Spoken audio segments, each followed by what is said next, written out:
салому дуруди бепоён ба ҳамаи шумо мухлисони азизи телевизиони варзиш. Ин барномаи дар шабакаҳои иҷтимоист. Ман Фирдавси хурсандам. Рафтем. Мария Шарапова дар қатори топ 10 варзишгарони муҳокимашаванда дар Твиттер мақоми нуҳумро гирифт. Ин дар ҳолест ки шабакаи иҷтимоии Твиттер нафарони зиёд муҳокимашударо радабандӣ кард ки дар ҷои аввал хонум Меган Рапино дорандаи ҷоизаи туби тиллоӣ ва дар мақоми баъдӣ теннисбоз Серена Уильямс ва ҳамтои ӯ Наоми Осака мақоми сеюмро гирифтанд. Дар ин миён Алекс Морган ва Ронда Роузи низ ҳастанд. Ба ҳамин тартиб Мария Шарапова мақоми нуҳумро ишғол кардааст. Ин радабандӣ маънои онро дорад ки ҳамин ашхос дар ин сол бештар мавриди диққати он буданд ва дар бораи онҳо дар Твиттер ба қавли худамон гапу калочаҳо хеле зиёд буд. Ҳамчунин шабакаи иҷтимоии Твиттер миёни мардҳо низ варзишгарони муҳокимашавандаро радабандӣ кардааст. Дар ин радабандӣ бештар аз ҳама футболбози дастаи ПСЖ Неймар муҳокима шудааст ва баъди ӯ чун ҳамешагӣ Мессиву Роналду муҳокима шуданд. Акнун биёед дар бораи он гӯем ки аз дастаҳои футболӣ дар бораи кадом даста бештар муҳокима карданд. Инҷо низ мақоми якуму дуюмро Реалу Барс гирифтанд ва Манчестер Юнайтед баъд аз инҳо меистад.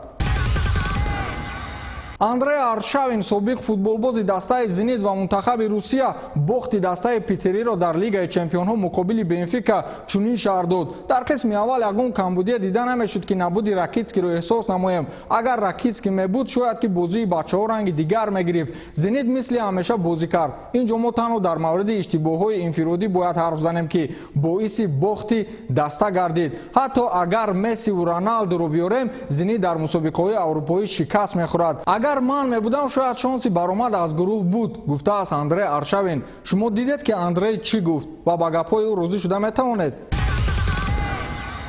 Карим Бенземаро панҷараи зиндон таҳдид мекунад. Парвандаи ҷиноии Карим Бензема ҳоло ҳам пӯшида нашудааст. Шумо фаҳмидед ман дар бораи кадом маврид ҳарф мезанам? Дар мавриди ҳамон коре ки миёни Бензема ва рафиқи ӯ дар мунтахаб Валбуена гузашта буд. Соли 2015 Каримро барои он муттаҳам намуданд ки ӯ навори характери ҷинсӣ доштаро ки ба Матео Валбуена тааллуқ дошт расонаӣ кард. Барои ин амал Карим Бенземаро аз мунтахаби фаронсава ронданд. Соли 2017 зимни як вокуниш мурофиаи судии Карим Бензема қатъ гардида буд, аммо парвандаи ҷиноӣ то ҳол пӯшида нашудааст. Гуфта мешавад ки то таҳқиқ гардидани парвандаи Карим, Бензема бояд зуд ба шуъбаи ҳифзи ҳуқуқ биёяд. Агенти Карим Бензема гуфтааст ки Бензема аз ин даъватҳо ва рӯбарӯ шудан бо судя наметарсад. Барои он ки боварӣ дорад ки ӯ гунаҳгор нест дар он чизе ки ӯро гунаҳгор медонанд, Карим Бенземаро ҳамон сол иҷозат надоданд ки дигар ба Валбуена дар алоқа бошад. Суд ҳатто ӯро барои фаъолият дар мунтахаб иҷозат дод, аммо худи ӯ дигар ба мунтахаб барнагашт.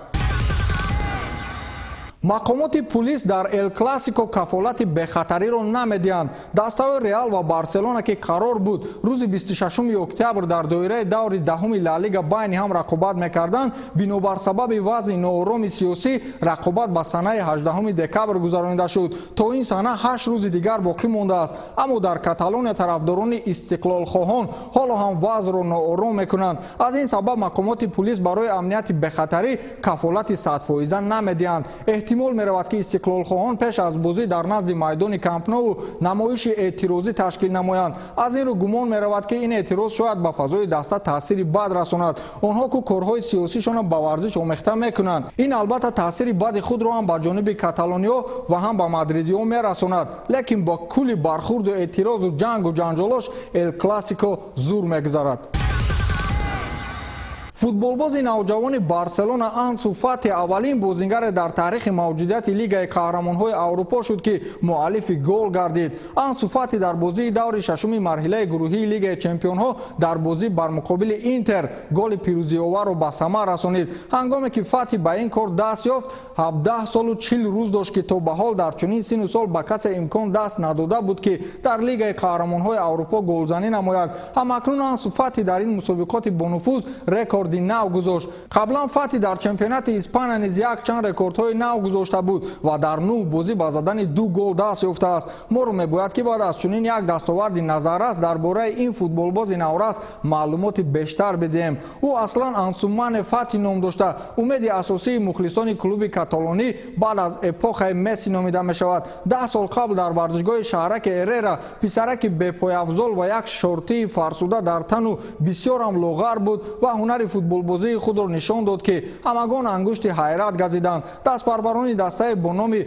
Хоакин Санчес ҳарчанд талошҳои зиёд карданд, аммо аз назди пои ӯ тӯбро гирифта натавонистанд. истеъдоди футболбозии ӯ аз падараш мерос мондааст. падараш барои фатҳи шаҳрванди Гвинея буд. дар тими футболӣ бо номи Бенфику де Бисау бозӣ мекард. падари Ансу Фати дар ҳар куҷо кор мекард ва ба оилааш маблағ мефиристод то шароити зиндагиашон беҳтар шавад. бо пайдо шудани аввалин имконият аҳли хонаводаи хешро ба Испания овард. Ансу Фати зуд дар дастаи маҳаллии шаҳри Эрера пайваст шуд. бо пайдо шудани овозаҳо дар бораи ин писарбачаи соҳибистеъдод клубҳои маъруфи испанӣ ба монанди Севилья, Реал Мадрид ва Барселона ба Ансу дарафтоданду ҳар кадомаш пешниҳодҳои муфид намуд. аммо билохира намояндагони бошгоҳи каталонӣ ба волидайни ин писарбачаи бехона ваъдаҳои зиёд карданду ӯро ба академияи футболии Каталония оварданд. раҳбарияти клуби Севилья ки шаҳри Эрера минтақаи онҳо шомил аст ба футболбози 10-сола фишорҳои зиёд оварданд ва ҳатто аз дастаи кӯдаконе ки